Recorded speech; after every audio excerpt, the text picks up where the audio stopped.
Welcome. I'm so happy to be here with you all. Welcome to HaMaqom, virtual HaMaqom. I'm happy to be here tonight as we honor the legacy of Lehrhaus. 100 years ago, great thinkers gave us the gift of dialogue, of holiness rooted in relationship, and Jewish study that is accessible and connected to the world. I'm so lucky to work at HaMaqom as Chief Program Officer, helping to realize this legacy and all of the programs that we offer to our community. My short teaching this evening is also about legacy. What do we want our children and our children's children to practice? What traditions do we want to pass on?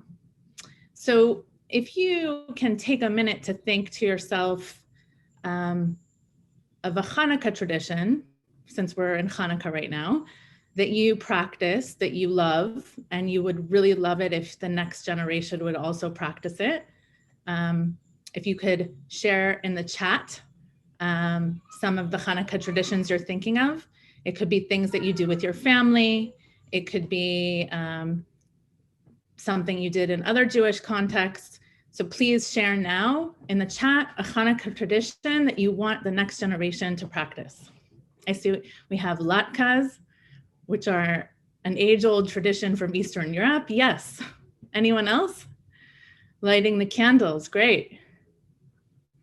Sitting quietly, watching the candles, your grandmother's menorah, eating at your friend's house, homemade donuts, and never stop lighting the candles. This is beautiful. Brisket, I have heard this tradition of eating brisket and latkes from some of my colleagues at HaMaqom. This is great.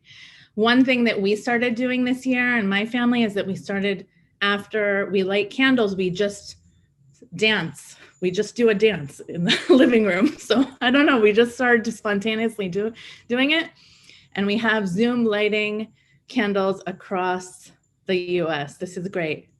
So we're gonna continue to see these, and you can add these beautiful traditions as we go. And tonight we're gonna learn about another Hanukkah tradition that you might not know about. Tonight is actually another Jewish holiday. It's Rosh Chodesh. That's the new month.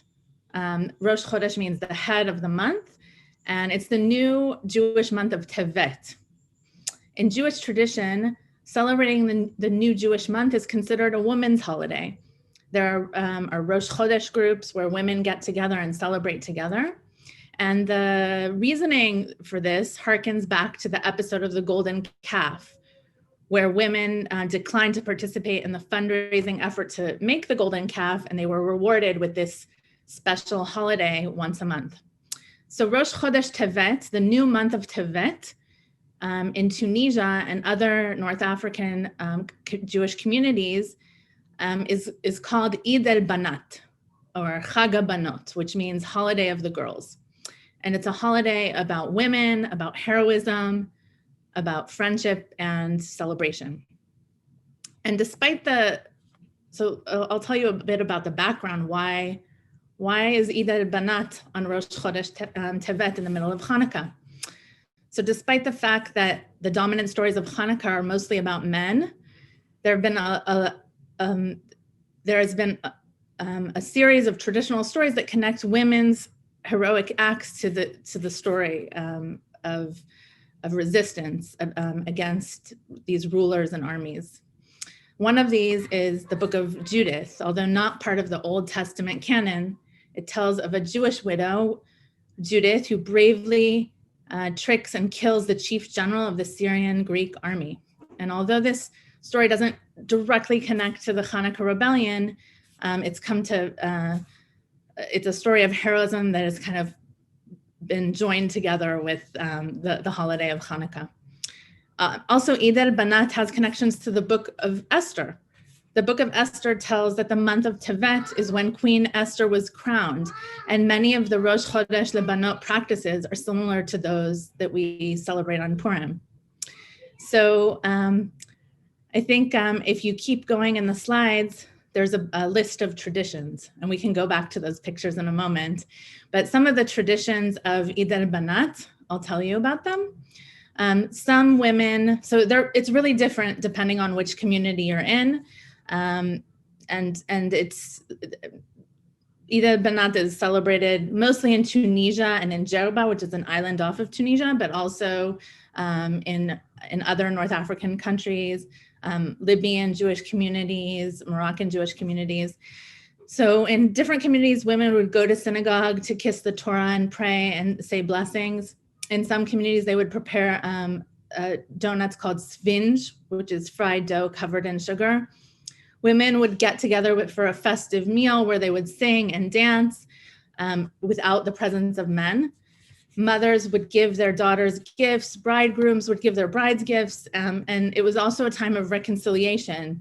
Women and girls who had fought or fallen out with each other would reconcile on Eid al-Banat. And one of the, I'm gonna share with you now a song. I'm not gonna sing it, I'm just gonna read it to you. I'm gonna read it, it's actually in Arabic. I don't speak Arabic, but I'm gonna read it in Hebrew and in English. And just a few words about this song. This is one of the women's songs that was sung on the island of Djerba during Eid al-Banat. And so I'm gonna read it. First, I'll read it in Hebrew. שמחתנו, שמחתנו הלוואי ותיכון לעד, התאספנו בעיתך, חבורת הידידים, קיבצת את כולנו היום, נשמע בשורות טובות, מקרוב שלא הגיע. הללויה לאל, השמחה והשלווה, כל שהיה אויבינו בא והתפייס עמנו. הו יקר שלי, יקר אתה לידידים, לא מתרועע בחוץ ולא מתערבב עם הבחורים. השמיעו צהלולים לכבוד החתן, האל יעניק לו כפי שליבו חפץ. היכן אם הכלה, נבוא ונשמחה, מושבה מוגבה, ויקיריה הסביבה. השמיעו צהלולים לכלה, עמה תשמח בה, מכל המקומות יתקבצו הידידים, בר השמחה, שרשרת ושעון חדשים, מבורכים הלילה והיום הזה מכל הימים. So now I'll read it in English. Our happiness, may our happiness be sustained forever. We are gathered, a group of friends. You, our happiness, gathered us together today to hear good news from those who couldn't make it. Hallelujah. That happiness and peace, all those who were against us, come to make peace with us. Oh, my dear one, you are dearest of all friends. You do not wander outside and do not mix with the boys. Sing for the groom. May God bless him with everything his heart desires. Where is the mother of the bride? We will come and honor her. Her seat is lifted. Her loved ones are around her. Sing for the bride. Her mother will rejoice in her. Friends gathered from all over, a new watch and chain for the new couple. This night and day will be blessed of all days. Although I'm not Tunisian or North African, I am of Kurdish descent and I'm proud of my Sephardic heritage. And I wanted to share this wonderful Jewish holiday with you. My hope is that all of the traditions that you listed and all of these other traditions that we might have not heard about continue to be passed down from generation to generation. And as some of you mentioned in the chat, one of those traditions is lighting Hanukkah candles. So let me just make it so, one second.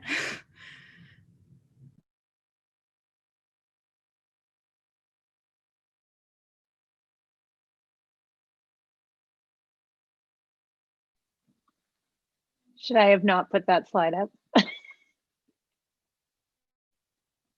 Sorry.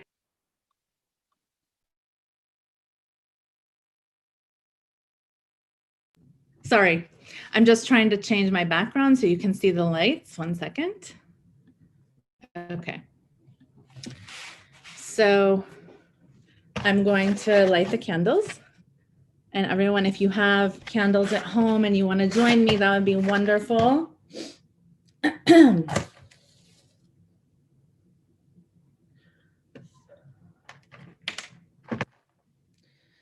Baruch atah Adonai Eloheinu melech haolam, asher kijanu b'mitzvotav, v'tzivanu lehadlik ner shel Chanukah. Baruch atah Adonai Eloheinu melech haolam, she'asa nisim lavotenu bayamim hahem b'azman hazeh.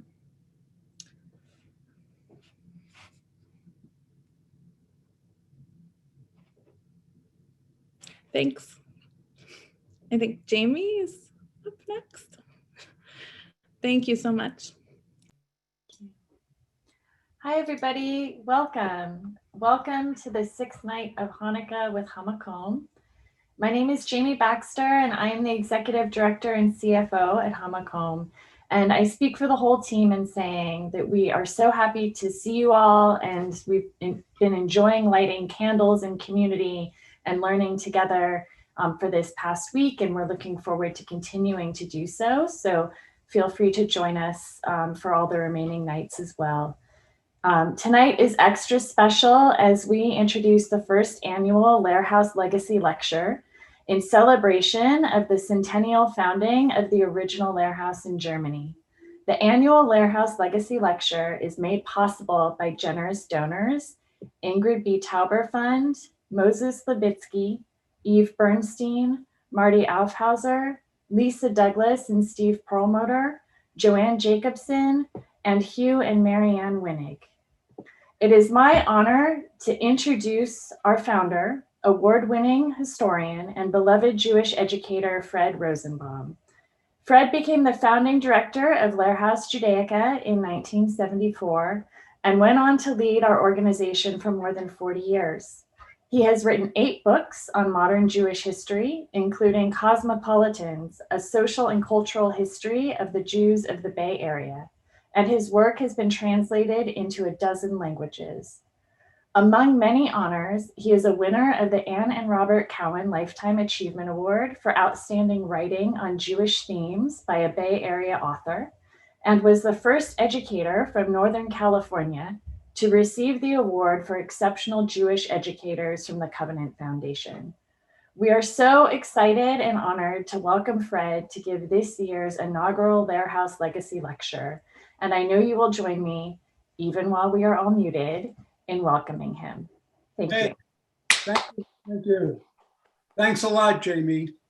And I want to thank the spirited HaMaqom staff for conceiving of this program, the annual Lehrhaus Legacy Lecture, and giving me this opportunity for the inaugural talk.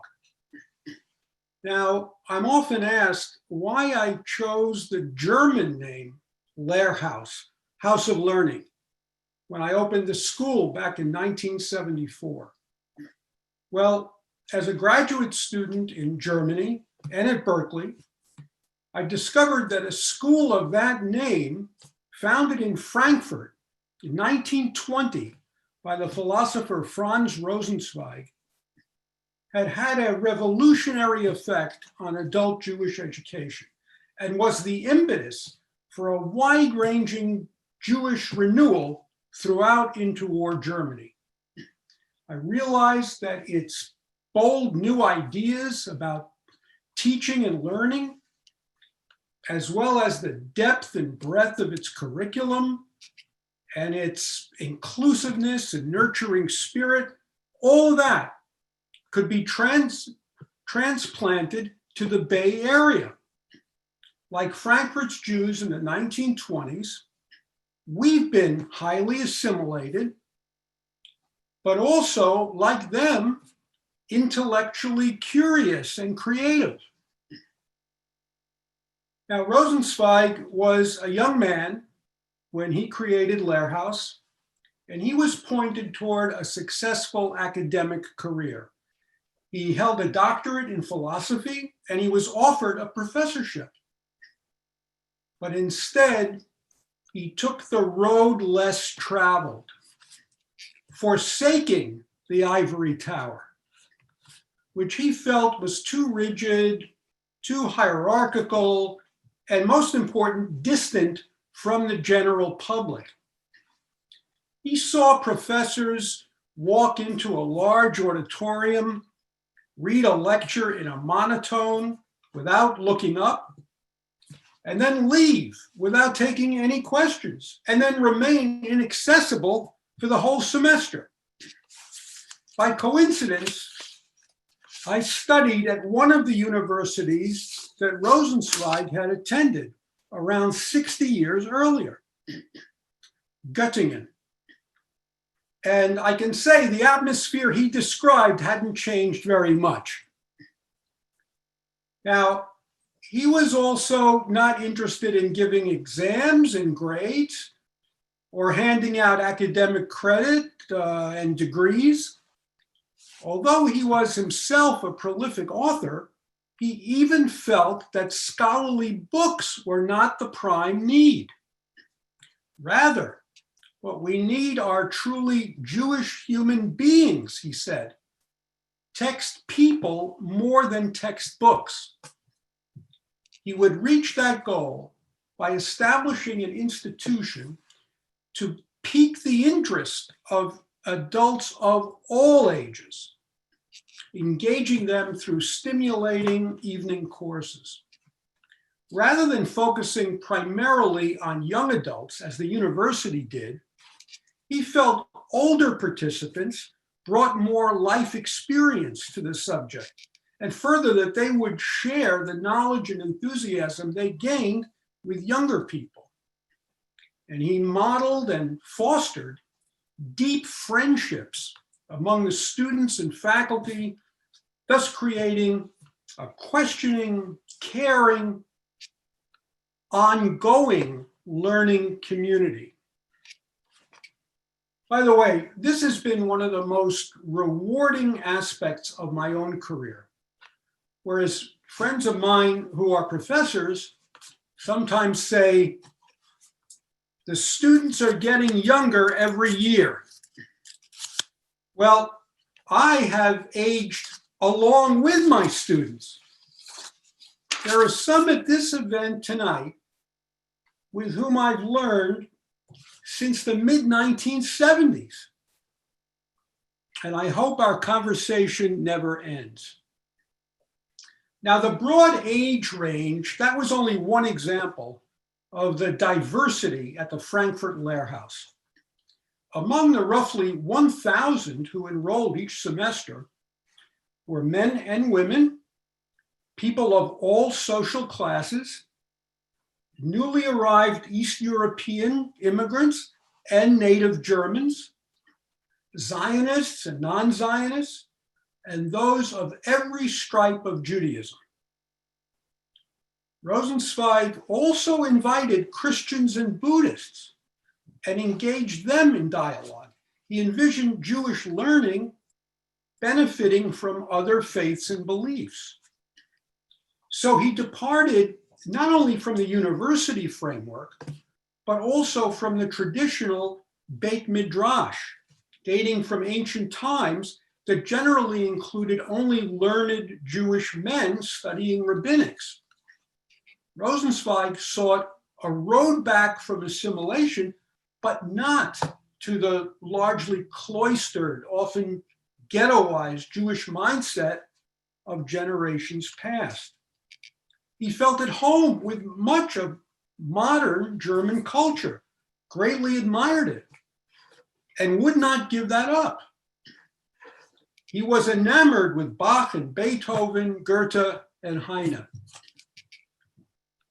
He especially sought to bring upper middle class Jews like himself, who had been educated in everything but Judaica, back home to Judaism, much like retrieving a priceless possession. He was struck by what he saw as the hypocrisy of his parents' generation that gave their children an inadequate Jewish education leading up to a bar mitzvah in which they recited a Torah portion they had memorized but didn't understand. I think of many of us who grew up in America in the 1950s and 60s. We also had that kind of hollow experience. To me, Hebrew school was like a vaccination. Short, a bit painful, administered by experts with arcane knowledge, to a child who remains passive. In fact, Rosenzweig was so repulsed by his parents being Jewish in name only, amidst a thoroughly Gentile environment, that at age 27, he decided it would be more honest to convert to Christianity. His overbearing mother was shocked by the impending apostasy of her only child. And now if we can see image number 1, Lisa, if you could put that up.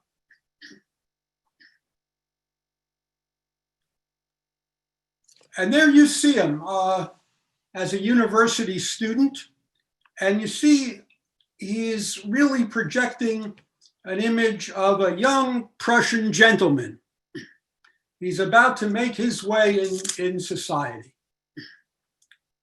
And this also reflects his upper middle class background and his generally secular orientation.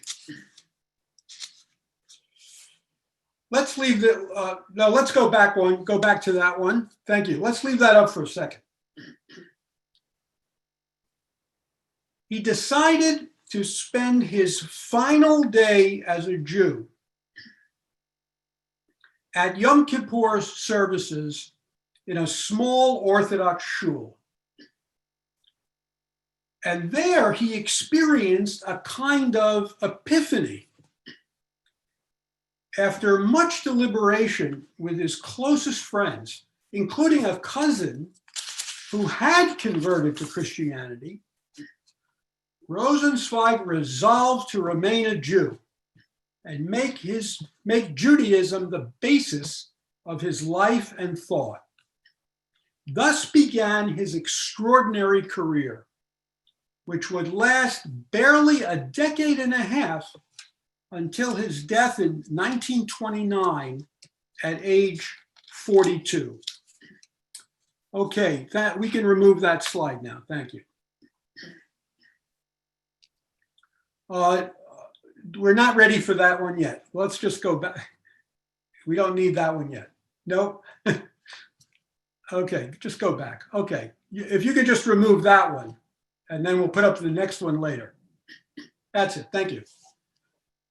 So the year after his momentous decision to affirm Judaism, World War I broke out, and he served in the Kaiser's army and was sent to the front.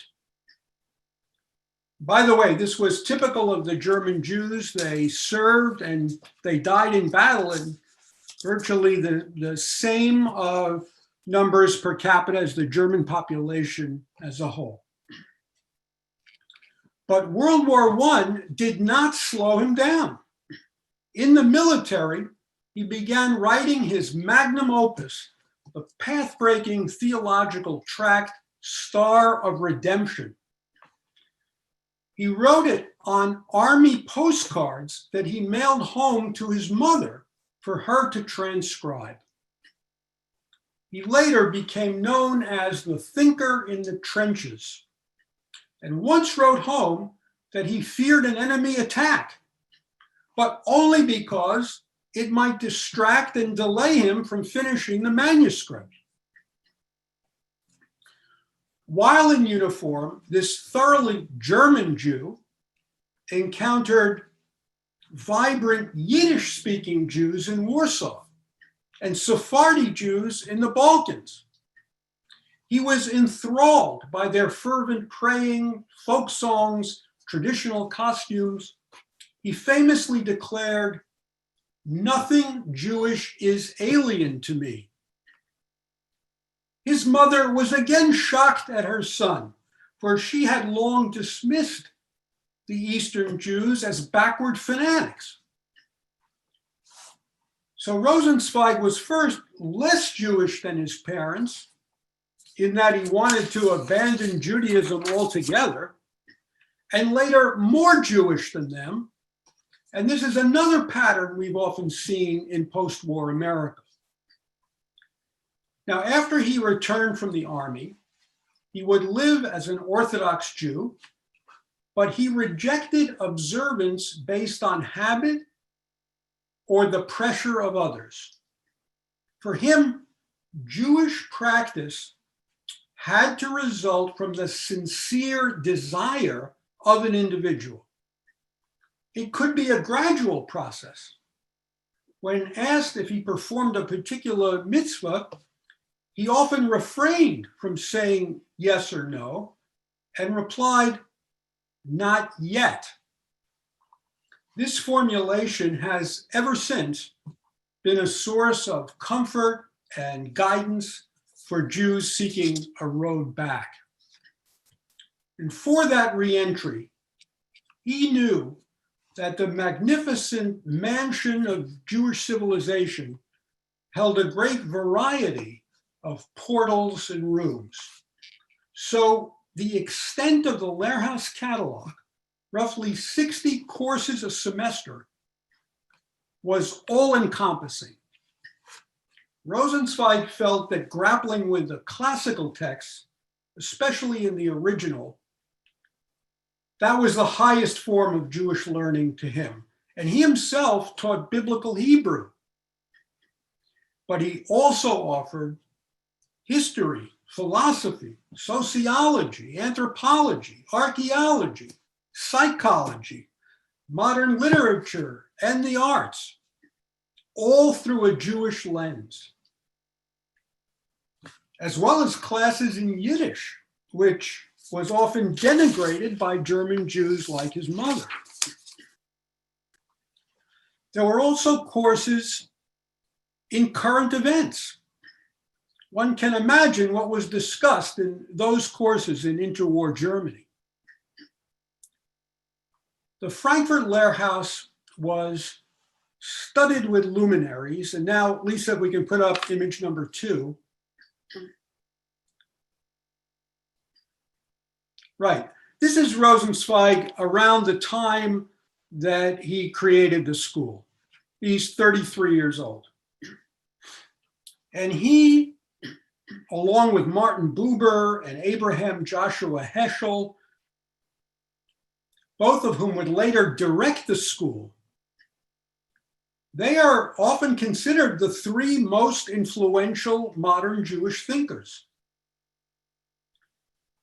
At Lehrhaus, one could learn Kabbalah from Gershom Scholem, who would later be the world's greatest authority on Jewish mysticism.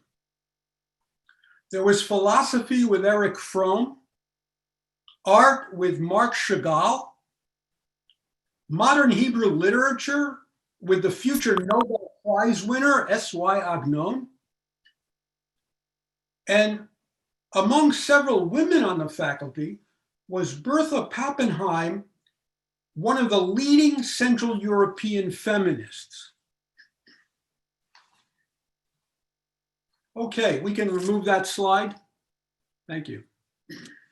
Now, Rosenzweig, though, was even prouder of those teachers who were not renowned specialists steeped in Jewish learning from childhood, but rather had mastered the material themselves in later life, often as Lehrhaus students. He had on his faculty a physician, a chemist, a lawyer, a politician, and others who were neither from the academic nor the rabbinical world. Because even more than scholarly achievement, he valued instructors with good communication skills, who could engage the students through dialogue. Thus, he sought teachers who would have an intuitive grasp of the students' interests. Their Wünsche in German, literally wishes, the students' wishes, often translated as desires, to have an intuitive grasp of the students' desires.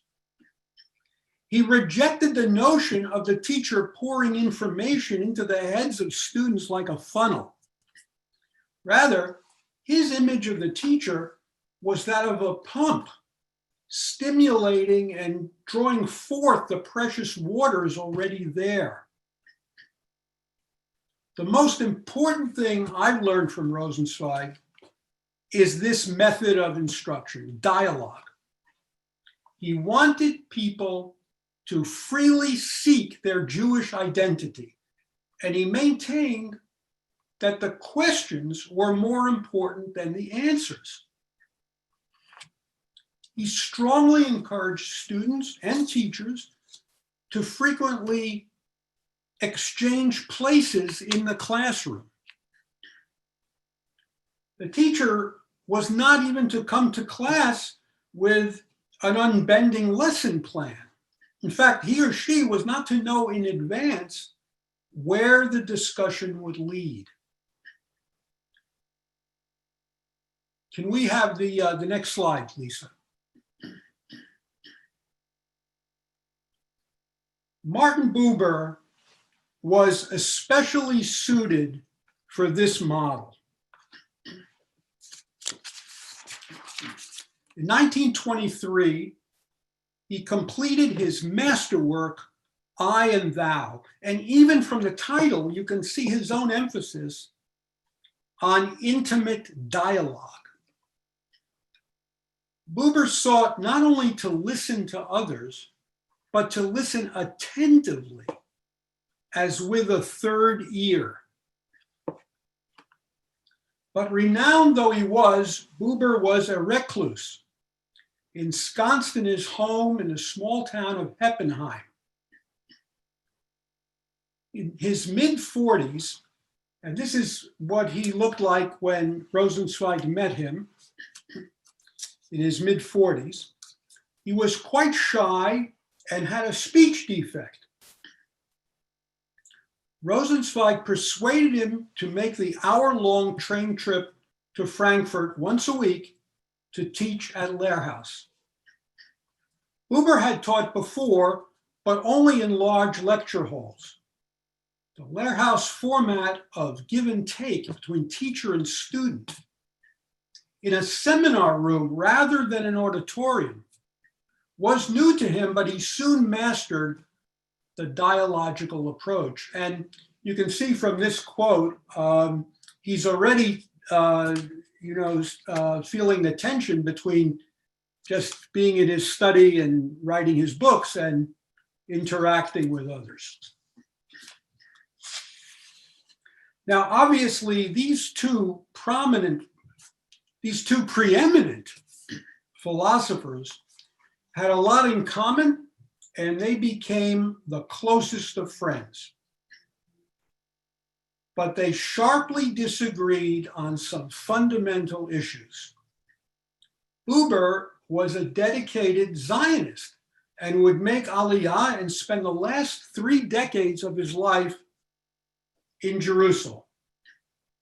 Rosenzweig was a non-Zionist and committed to a Jewish revival in Germany, which of course would be crushed in the cataclysm of the following decade, which he did not live to see. Now, both could be called existentialists, emphasizing the individual's emotions and feelings over reason and over blind faith. But while Buber immersed himself in mysticism and Zen Buddhism, Rosenzweig did not. They differed too on Jewish law. Whereas Rosenzweig had the goal of embracing all of halakha, Buber felt bound only by those commandments that spoke to him personally. Okay, we can remove that slide now. Thank you. And despite these disagreements, in 1923, they embarked together on a monumental project, a new translation of the entire Hebrew Bible, over 600,000 words, a translation into German, at that time, the primary language of about 1 million Jews. Buber was wary of undertaking such a daunting task, but agreed on the condition that Rosenzweig would be his collaborator. Buber would later say the translation was the hardest thing he ever did in his life. He worked on it every single day for almost 40 years, even on vacations, much to his wife's displeasure, and completed it in 1961. Sometimes the two thinkers disagreed for weeks over a single word.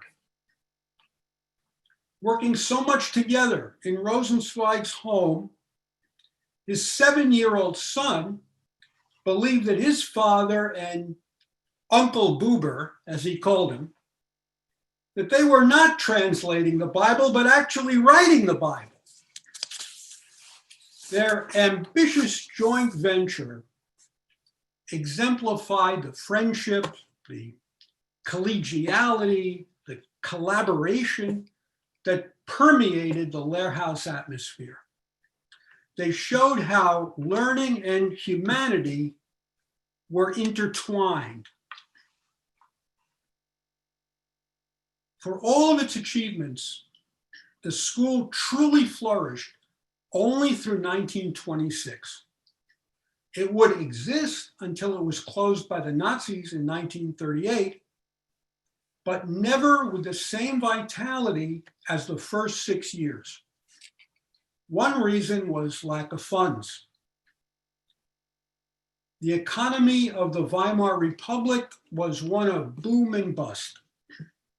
But aside from that, Rosenzweig bewailed the fact that the Jewish philanthropists of his day supported benevolent societies, hospitals, recreational and cultural centers more than they did education. He strongly advocated elevating the profession of the Jewish teacher, not necessarily professors of Judaica used to a different mode of instruction, not necessarily congregational rabbis, often preoccupied with other duties, but an occupation unto itself, the Jewish teacher, with the respect and remuneration that is deserved. But with a few notable exceptions, he could not shift the priorities of the community's leaders. Now, for the next slide, Lisa, image number 4. An even more important reason for the institution's decline was that Rosenzweig contracted ALS, known today as Lou Gehrig's disease, as early as 1922, which progressively robbed him of his mobility and power of speech the last 7 years of his short life. His classes met at his home, and he pointed to letters on an alphabet board that his wife transcribed and enunciated for him. Until recently, Edith Rosenzweig was thought of as the stereotypical devoted wife behind the great man. But she was much more. Recent scholarship, especially that of Professor Amy Hill-Shevitz, has focused on Edith's instinctive understanding of her famous husband. She knew his thoughts so well that when all he could do was blink his eyes as she went through the alphabet, she could glean the whole word or expression from the first letter or two he indicated. For Rosenzweig, translation meant everything, not only in translating the Bible, but in translating the majesty of Judaism itself for an assimilated Jewish public. Edith was his translator. He had caregivers to keep him alive, but she kept him engaged with others. Edith became his hands and voice, said a physician who served as a Lehrhaus executive secretary. Edith also took over his Hebrew classes. Fortunately, she would make Aliyah in 1939 and lived until 1979. Okay, we can remove that slide now, Lisa, thank you. So Franz Rosenzweig's dramatic life story, as well as his path-breaking philosophy and pedagogy, are inspirational. I can personally attest to that. But he was not some solitary genius. We shouldn't think of him that way. Rather, he depended on others, his students and colleagues, the intimate friends with whom he regularly corresponded, the visionary philanthropists who did support him, and of course his wife and Martin Buber. He should not be thought of as the sun around which the planets revolve, but rather part of a constellation, to use Amy Shevitz's metaphor. A constellation of deeply committed searchers of Jewish identity. Moreover, the Lehrhaus itself was part of a remarkable synergy among cultural and educational organizations throughout Germany that even in the very years leading up to the Shoah, created a Jewish renaissance. Lehrhaus showed how learning and community building went hand in hand. Now, I've seen thoughtful people from all walks of life come into our classrooms as explorers, examiners, questioners. Many continue their quest for years and even decades. And some eventually make Judaism the cornerstone of their lives and themselves teach Judaica. Tonight, we mark a full century after the original Lehrhaus opened its doors. And we can say its legacy lives on. Thank you very much. Thanks so much, Fred. I'm sure everyone joins me in thanking you for that. We can't hear you, but maybe we can all give Fred a round of applause so we can see you. Let's give him a round of applause. All right.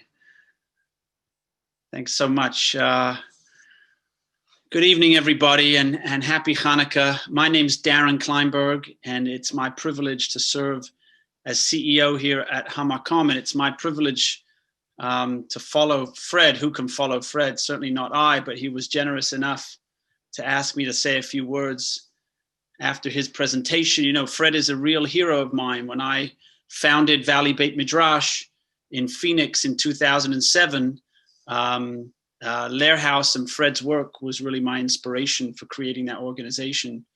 So I've been close to his work for a long time now, and to have the opportunity to follow him in leading this organization is really a deeply meaningful privilege to me.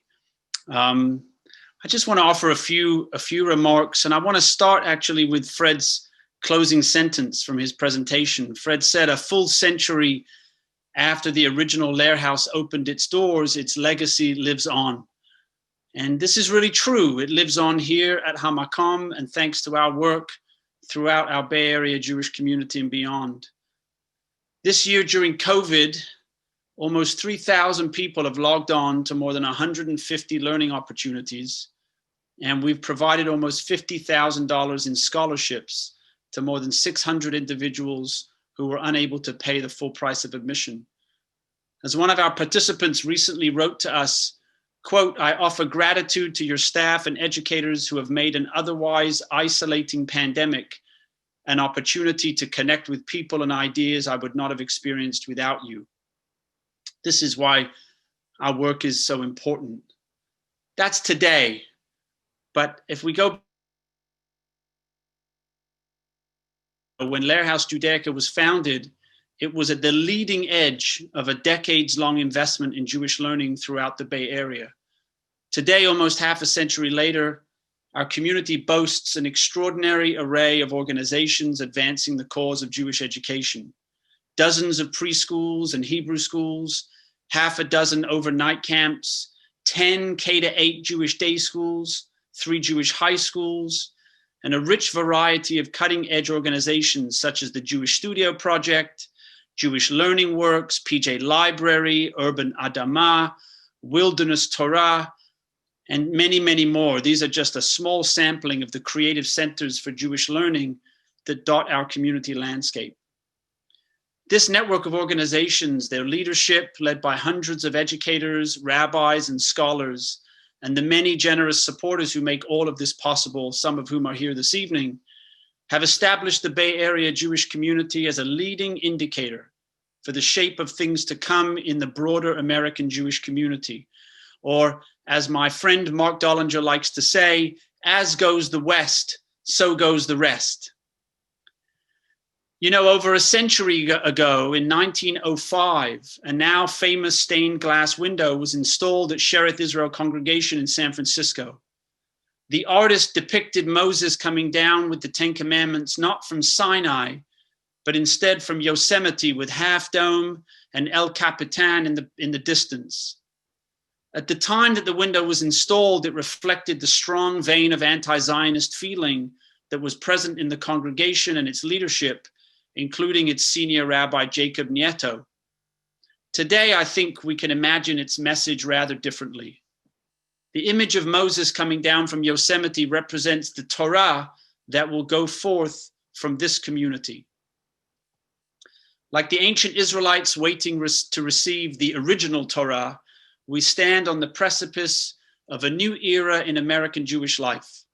And it is the Bay Area Jewish community that must serve as the example par excellence for Jewish communities across the country and beyond.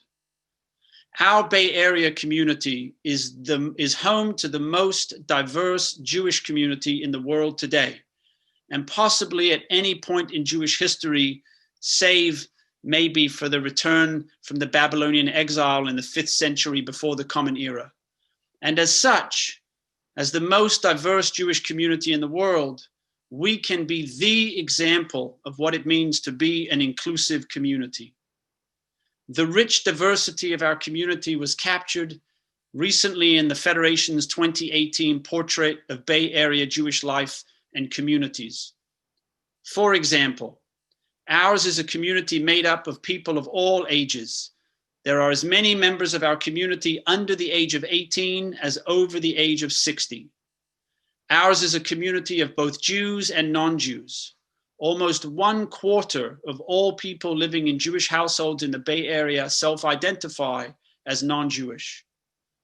According to the study, 25% of Bay Area households include someone who is a person of color. And the Jews of Color Field Building Initiative estimates that 1 in 7 Jews identifies as a Jew of color, with 1 in every 4 to 5 Jewish families self-identifying as multiracial. And we are becoming more multiracial with each passing day. 10% of Bay Area Jewish households include someone who is part of the LGBTQ community, with that number rising to 1 in 5 in the city of San Francisco. And finally, ours is a community of significant socioeconomic diversity. According to the data from the portrait, as many as 60% of households in the Bay Area Jewish community either cannot make ends meet, are just managing, or have just enough money, which is to say that a significant majority of the people in our community have no discretionary funds to draw upon.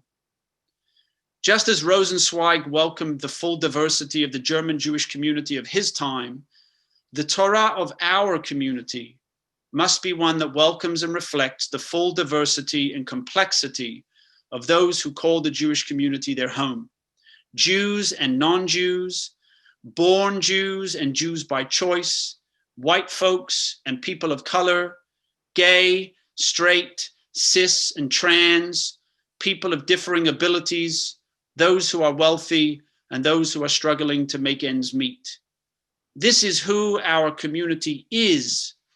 And at HaMaqom, building on the Lehrhaus legacy and the decades of work that Fred did at the helm, this is the community we are committed to creating. As our mission statement declares clearly and simply, HaMaqom creates inclusive communities through Jewish learning and practice. This is our mission, but how can we achieve it? So on this centenary celebration of Lehrhaus, we can look to Franz Rosenzweig for guidance. Just over a century ago, on Sunday evening, October 17th, 1920, Franz Rosenzweig gave the convocation address at the opening of the Freie Judische Lehrhaus in Frankfurt, Germany. In his address, he offered a new vision for a Jewish community of learners. For Rosenzweig, a community of learners must understand three things. First, the importance of the Torah. Second, the central role of humility. And third, the ultimacy of the spiritual in all things. First, the importance of the Torah. In Rosenzweig's words, I quote, "It is to a book, the book, that we owe our survival. That book which we use not by accident in the very form in which it has existed for millennia," end quote. In other words, the simple fact is, friends, that were it not for the Torah, we would not be gathering here together this evening. It is because of that book, the book, that the Jewish community lives and breathes. And it is to that book, our community's tree of life, that we must hold fast if we are to become the kind of learning community Rosenzweig dreamed of. To paraphrase the words of HaMaqom's Chief Program Officer Tamar Zaken and my teacher, our work is not to bring people closer to Torah. No, it is to remind them that the Torah is theirs already. Second, the central role of humility. Again, let me quote Rosenzweig. "This is a new sort of learning, a learning for which one is the most apt who brings with them the maximum of what is alien, not the person specializing in Jewish matters, but one who is also groping their way home," end quote. In other words, for Rosenzweig, the educational enterprise relies upon the ability of the educator to also be a student, to avoid what some have called expert blindness. By inhabiting a place of humility, of not knowing, the educator models for the student what it is to be a learner. So first, the Torah. Second, humility. And the third ingredient is the ultimacy of the spiritual in all things. Once again, let's listen to Rosenzweig's words. Quote, "The oneness of the center is not something that we possess clearly and unambiguously, not something we can be articulate about. We must search for this oneness and have faith that we shall find it. There are many ways that lead from the outside in. Nevertheless, the inside is oneness and harmony," end quote. In other words, while the Torah is the ultimate what of Jewish learning, and humility is the central how, it is the oneness at the center that Rosenzweig speaks of that is the why. After all, why do we engage in Jewish learning? Certainly, there are many reasons. But the ultimate reason is nothing less than the ultimate itself. And when we discover the ultimate that is at the heart of all things, we arrive, in Rosenzweig's words, at a place of harmony. And what is harmony other than the melodious resonance of a diversity of sounds. Our Bay Area Jewish community is the sound of harmonious diversity just waiting to be heard, like the sound of the trumpets that were heard by our ancestors on that mythic morning at Mount Sinai. And so, allow me to close with Rosenzweig's closing words from that historic night 100 years ago, only this time in the form of a blessing. To quote Rosenzweig again, "May the hours you spend here become hours of remembrance, an inner remembering, a turning from externals to that which is within, a turning that will and must become for you a returning home." End quote. May our community become a home for all those who wish it to be so, and let us say, Amen.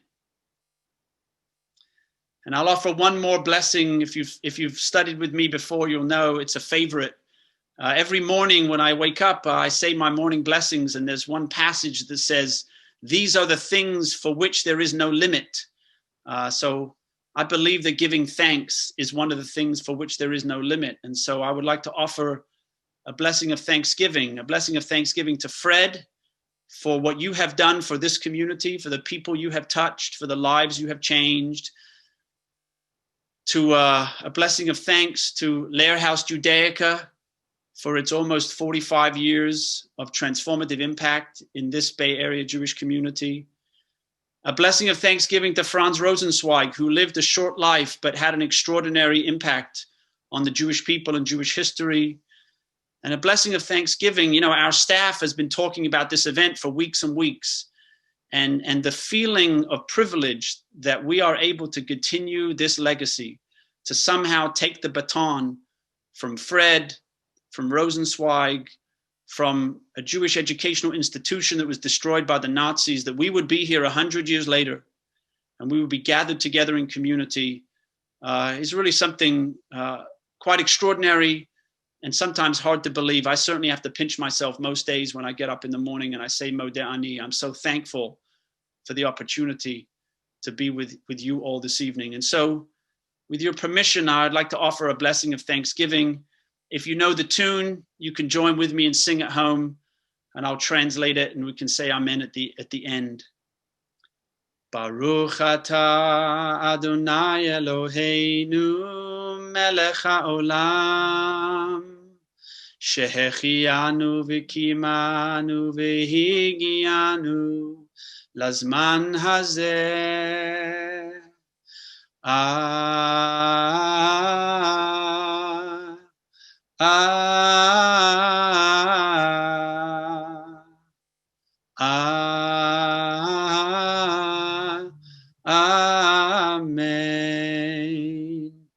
Blessed are you, Adonai, the oneness at the center, the source of harmony and unity, sovereign of all of this, the great mystery that allows us to be here.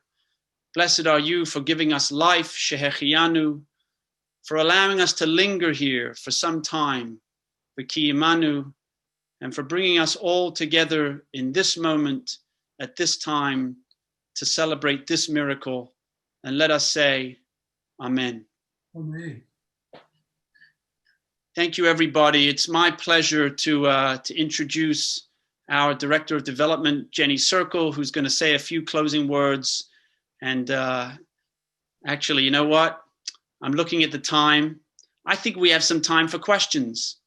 I think we have a little bit of time. I wonder if anybody has a question for Fred that you want to drop into the chat box about Rosenzweig or about Lehrhaus.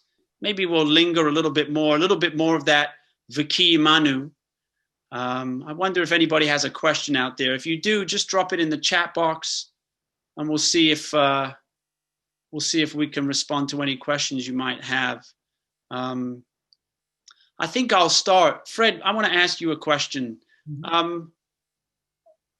Do you recall what it was that kind of alerted you to Rosenzweig and to his importance, like what that moment was? Yes. it had to, you know, I started out at Berkeley. I was in graduate school. I was not in Jewish studies. I was in German history. And there was very little in Jewish studies at the time at Berkeley, certainly not in terms of modern Jewish history. So working in the field of German history, I was very, very interested in the Weimar Republic, that period, you know, between the empire and the rise of Hitler, when Germany was a democracy and it was so creative in arts, in thought, in science. It was, you know, really a golden age, and Jews seemed to be leaders in every one of those fields. And so it was actually in that kind of a context that I came across Rosenzweig. And I saw not only the Lehrhaus, but I saw something I didn't expect, and that is a Jewish revival in Germany in the 1920s and early 30s. It started with the Lehrhaus, but it spread really across the country. There was a tremendous upsurge of Zionism. There was great interest in Yiddish literature. There were great Jewish artists on the scene. So that was the subject that I actually wanted as my dissertation, the Jewish revival in the Weimar Republic. But my professors, you know, all of them German historians, they didn't think that was that important. So I pursued it though, and that was really the start. And also I was able, because I had been a graduate student in Germany the year before, I was able to read a lot in the original on that extraordinary Jewish revival. And then, of course, being coming to the Bay Area, I saw that it would be a fertile field for just those kind of ideas. Experimental, new, bold, having to do with human interaction. And so I'd say that was the origin.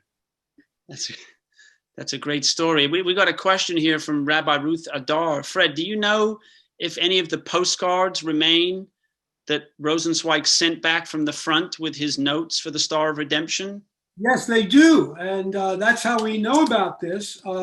And they are at the, you know, the best institution for German Jewish history is the Leo Baeck Institute at the Center for Jewish History in Lower Manhattan. And they have examples of those postcards. And that in itself is extraordinary, that he could focus on this, you know, monumental theological tract, even in the midst of World War I. Nothing fazed him. Quite amazing. Quite amazing. Well, folks, I think I want to thank Fred again. I think I'm going to hand it over to Jenny Circle. I think Jenny's here to say a few closing words. We're so grateful to everyone for being here. It sure is strange being on Zoom, but it's also nice to see everybody's face, and never give up the opportunity to flash a smile at one another, just to really try to share that light of Hanukkah. And with that, Jenny, please take it away. Hello, everyone. Thank you, Darren. We are so happy that you were all able to join us tonight. Thank you, Fred. What a wonderful treat this was. I was able to speak to Fred a couple weeks ago, and what a treat to get to know him. My name is Jenny Circle. I'm the development director for HaMaqom, and I'm honored to be a part of this amazing organization. We are very thankful to be able to continue to offer special events like this and all of our different programs online during this time. On behalf of everyone on our team, I'd like to thank everyone who donated to support the Lehrhaus Legacy Lecture. We are really excited to make this an annual event, and we hope you enjoyed it. As you probably know, it's a very tough time for all nonprofit organizations, ourselves included. We depend on donations to keep these courses and programs running every day. We also depend on donations to keep them affordable to everybody who would like to take our classes and programs who otherwise could not afford it. So we would love to ask anybody if you could consider a donation to support us during this time. It would be greatly appreciated. We have an amazing opportunity tonight, and I would like to thank 3 of our board members who made this possible. Lisa Douglas, our board chair, Joanne Jacobson, Debbie Toiser. They put together a $5,500 matching campaign. It's an opportunity for this 8 Days of Light campaign, meaning any gift that you make during this time up to $5,500 will be matched dollar for dollar. So if you are so kind to support us during this time, every gift counts, no matter the amount. They all add up. And I'd also like to say a big thank you to everybody who supported us this entire year. All the donations, they mean a lot to us. You can visit our website. I'm going to put a link here in the chat box for everyone. If you can make a donation, the link is right here. You can make a donation online. My contact information is there. We accept gifts of stock.